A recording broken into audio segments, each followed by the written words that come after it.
nombre de GBA Consultoría y Capacitación SC y de la contadora Ángeles Mandujano, quien es la directora de este programa, les doy la más cordial bienvenida a una emisión más de su programa de radio vía internet Los Mejores Fiscalistas de México. En esta ocasión hablamos del tema IVA en importaciones, exportaciones y enajenaciones en territorio nacional e IVA por servicios de exportación. Hoy nos acompaña el licenciado Francisco Cortina Velarde. Él es abogado egresado de la Escuela Libre de Derecho.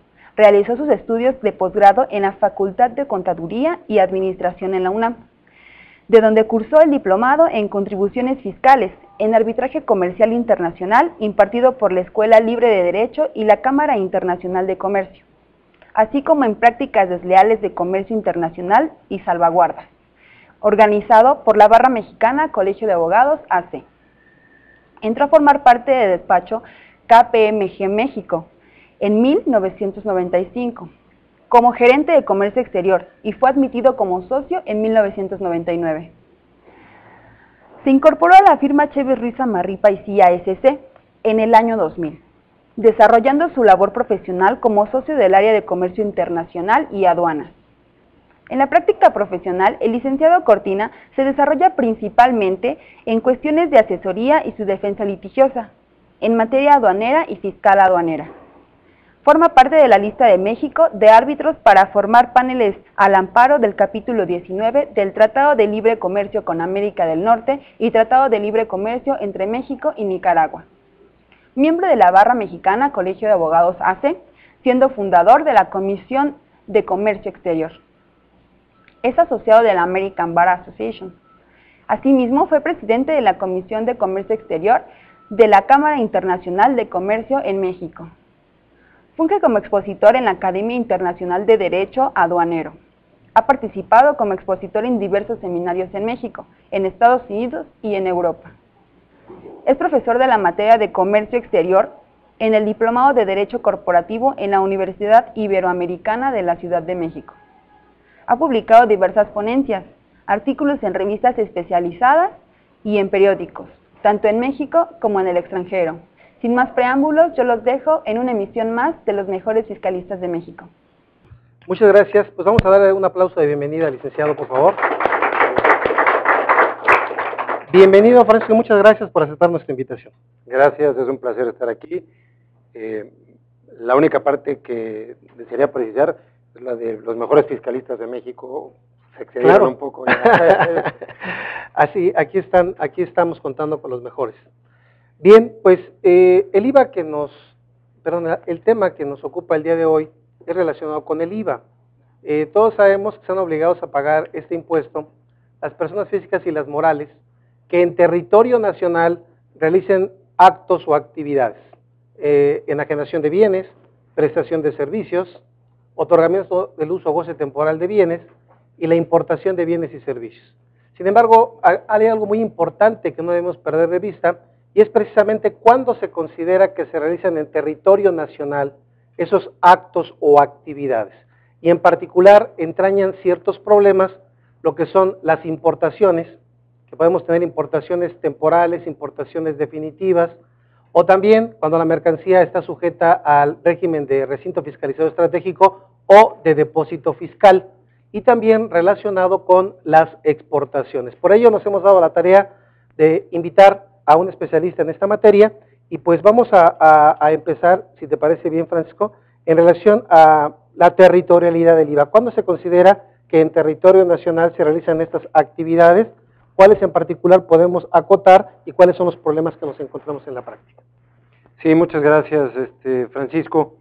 Mira, yo empezaría por un tema que complica de entrada la definición que establece precisamente, como lo mencionabas, el territorio sobre el cual se aplicará los actos gravados de IVA. Bien. ¿Y cuál es este? Es el territorio nacional. Si tú lo ves, pareciera que es un término al cual la ley pretende evadir y zafarlo a la siguiente ley. La ley del IVA te remite al Código Fiscal de la Federación para determinar qué debes conceder como territorio nacional, y el Código Fiscal te dice que lo que diga la Constitución Política de los Estados Unidos Mexicanos.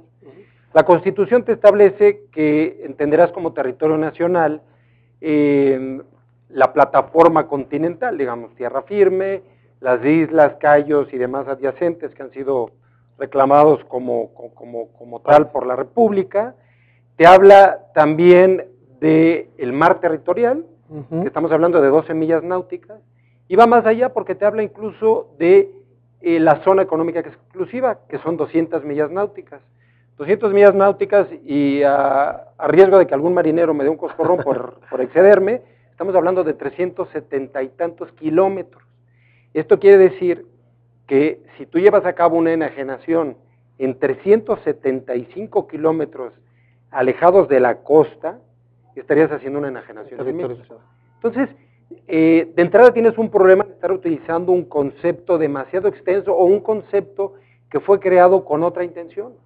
Porque cuando se definió en la Constitución territorio nacional, se tenía una idea quizá internacionalista, una idea de soberanía, una idea de explotación de recursos naturales. Recordemos sobre todo que la zona económica exclusiva viene dada por los famosos nódulos polimetálicos, que son esos depósitos de metales muy valiosos que se encuentran en el subsuelo marino. Entonces, llegar al extremo de considerar que es ventas en territorio nacional o ventas en México para efectos del impuesto al valor agregado son aquellas que se pueden llegar a dar en una distancia brutal de territorio nacional, creo que es excederse. Okay. ¿Qué problemas te genera? Te voy a poner un ejemplo chusco. Si en un barco ruso va cruzando por la zona económica exclusiva de México y un ruso le vende al otro una botella de vodka, están en territorio nacional para efectos de IVA y por ende para efectos de IEPS, que sé que no es el tema. Entonces esa venta fue una venta grabada, cuando a todos nos parece irrisorio. Entonces, de entrada te diría que el concepto de territorio nacional ahí está demasiado extendido, habría que acotarlo más. Habría que acotarlo para efectos de la ley del IVA y no dejarlo para otros efectos como lo está en la Constitución. Muy bien. Y también nos dijo que en territorio nacional realicen los actos o actividades siguientes.